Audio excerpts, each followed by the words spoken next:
Password. Don't fake the funk on a nasty dunk. ID. Noong 1992, nagkaroon ng deal si Shaq sa shoe brand na Reebok sa halagang $40 million para sa 5 taon.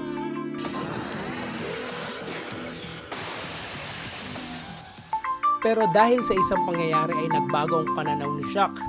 Sinabi ni Shaq sa Reebok na isusuot niya pa rin ang sapatos nito kahit hindi na siya bayaran. Wow! Free endorsement! At noon ngang 1998, tuluyan nang naghiwalay si Shaquille O'Neal at ang Reebok. Bakit nga ba iniwan ni Shaquille O'Neal ang $40 million brand deal niya sa Reebok noong 1998?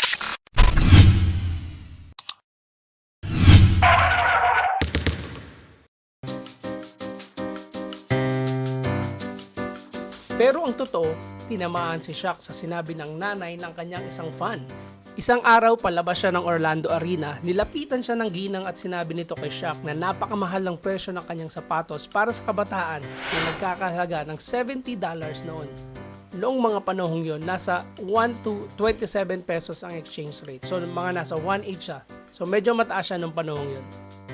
Sabi ni Shaq sa babae, hindi siya ang nagpepresyo ng sapatos at binigyan niya ng $2,000 ang ginang at sinabing bilhin niya ang kahit anong gusto niya. I had like a $2,000 in my pocket. I was like, ma'am, I don't make the prices. Here you go. And she smacked the money in my hand. Pero imbes na tanggapin, tinabig lang ng babae ang pera at sinabing, Why don't you make a shoe that's affordable?